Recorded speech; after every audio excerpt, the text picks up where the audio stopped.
Je m'appelle Savannah, j'ai 14 ans et je suis en classe agricole en 4e A. Je suis élève à la MFR. J'ai fait un stage en EHPAD et là je vais attaquer dans la restauration. Pour le moment, je suis en stage en plomberie. Je suis en mécanique. Rester assis, pas bouger, c'est pas mon truc, donc...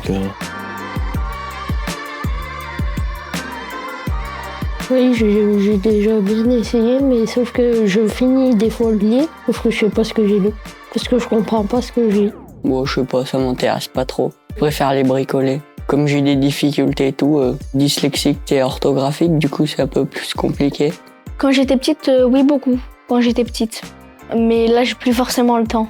Ça sert à se reposer un peu, d'être autre que sur les écrans. C'est un moyen de s'évader, entre guillemets, de prendre du temps avec soi. Quand je suis un peu énervé, je me mets à lire, au moins ça me détend. Moi, en quelque sorte, j'ai un peu honte de faire partie de cette génération. Parce que lire, c'est quand même super. En fait, t'as l'impression d'être carrément dedans quand tu lis. Quand j'étais au collège avant, il fallait lire tout un bouquin. Après, je le faisais lire par ma mère. Parce que je trouve que c'est des sujets pas intéressants. C'est tellement vieux que ça peut pas intéresser notre génération parce que nous, on veut comprendre le monde de nous-mêmes. Il faudrait peut-être plus des histoires où on raconte notre époque du collège. De lire, ça m'intéresse pas. Enfin, j'aime bien lire des trucs par exemple roman et tout, j'aime pas.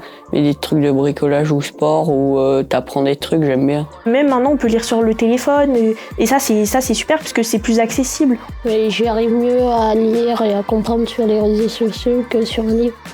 Comme ils sont plus souvent sur les réseaux, les jeunes de maintenant, ça peut peut-être les aider à lire. J'ai déjà lu des trucs sur téléphone, mais pas fan. C'est pas pareil, c'est... Je suis ravie de vous rencontrer aujourd'hui. Moi, je suis Violette Bernade, je suis la scénariste de la bande dessinée Triso Tornado, dont vous avez la couverture ici. Scénariste, ça veut dire que j'ai écrit l'histoire, mais j'ai pas fait les dessins. C'est Camille Royer, une dessinatrice, qui a fait les dessins. Moi, j'ai bien aimé que l'autrice, elle s'inspire d'elle et de son fils trisomique aussi. C'était touchant parce que quand on la voyait être fière quand même de se dire ouais, j'ai écrit ce livre parce que il faut normaliser la chose. Moi, ça m'a plu. C'est qu'elle parle de son fils, du coup c'est bien pour elle et pour nous. Ça apprend à ce que c'est aussi. Alors qu'on parle de termes qui sont pas souvent abordés, faut en parler parce que y a beaucoup de gens qui savent pas vraiment ce que c'est et que c'est un terme qu'on dit souvent pour nuire quelqu'un, mais en fait non, rien à voir. Ça m'a poussée, cette aventure, à aller au bout d'un projet d'écriture et à écrire ce livre. Les BD, ça peut traiter de plein de choses. Le dessin, ça aide parce que du coup, on a aussi l'image pour comprendre la scène. Donc ouais, je pense que ça aide. J'arrive à me faire des petits films, quoi. Une idée avec l'image. Parce qu'il n'y a pas trop de lecture, je préfère qu'il y ait un peu plus d'images. Je pensais pas qu'il y ait autant de travail. Plus pour le dessin, mais pour l'écriture aussi. Je pensais qu'aller en une semaine, ça allait être fini. Non, en fait, c'est très long à écrire. Je me verrais pas dans une salle assise toute la journée, comme sa dessinatrice le fait, 8 heures, tout ça. Moi, j'aurais cru qu'elle gagne plus, parce que c'est dur, tu passes du temps. Par contre, ça, je savais pas. Parce qu'on voit trop ceux qui sont connus, donc ils gagnent des sommes astronomiques, alors que les petits créateurs qui peuvent faire des trucs qui plaisent à une minorité de personnes, ils gagnent 1 euro. Enfin, c'est pas normal de fou, quoi.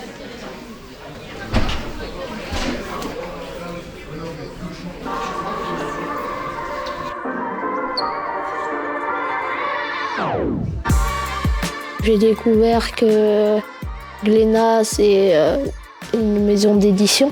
Qui a Titeuf et Lou ici, qui a plein de choses comme ça, des livres. C'est très joli. J'adore les sculptures de pierre. Et les vitraux aussi, parce que la lumière et tout ça. Moi, je trouve ça beau, mais bon, faut pas avoir le vertige. Je connaissais par rapport aux livres, tout ça, mais je savais pas que c'était à Grenoble, donc... Ils ont amené en France des mangas. C'était intéressant de voir tous les corps de métier parce que on se doute qu'il y a un éditeur, mais on se doute pas qu'il y a des gens qui lisent, des gens qui corrigent les fautes. C'est qu'un petit bout de papier, mais ça représente énormément de travail derrière, de temps.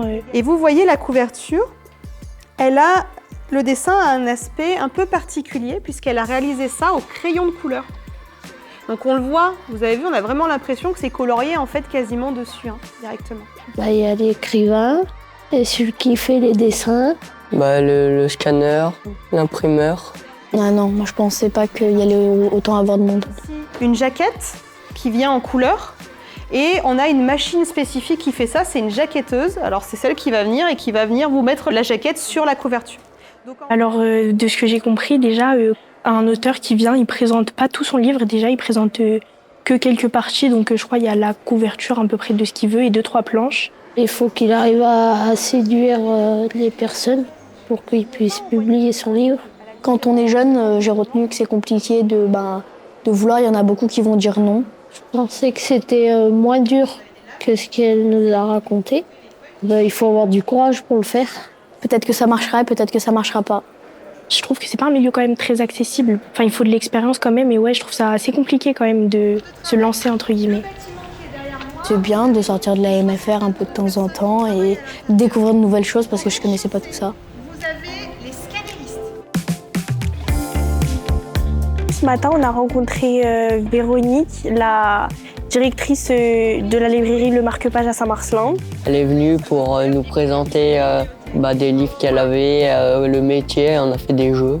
Vous allez être entrepreneur, entrepreneuse et créer votre librairie. Elle nous a donné des cartes et sur ces cartes, on avait plein de questions et on devait créer le magasin qu'on voudrait faire si on avait une librairie.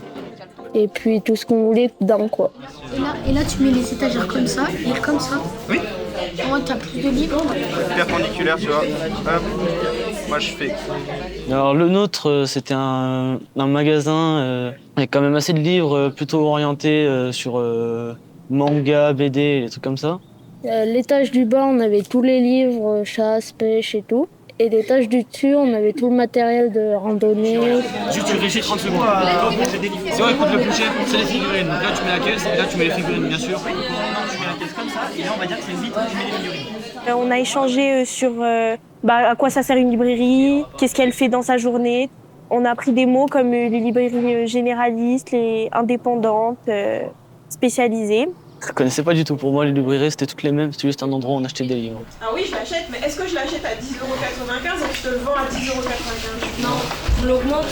Faut avoir envie, quoi, parce que ça a l'air d'être quand même vachement long.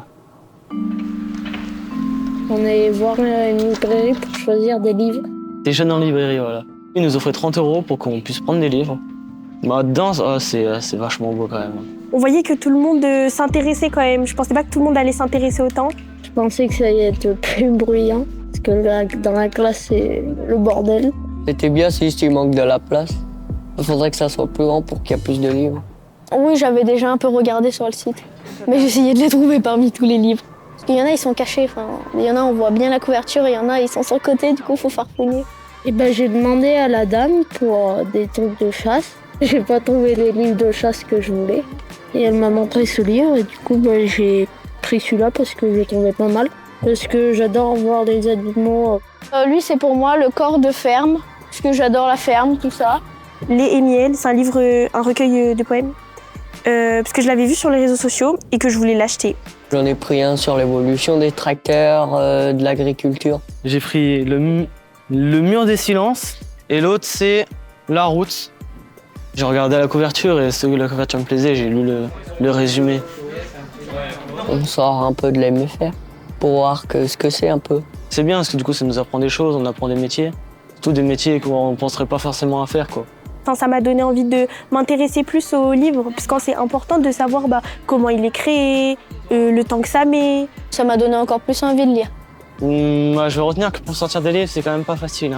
Même si t'aimes pas lire, il y a toujours quelque chose qui pourra te plaire forcément.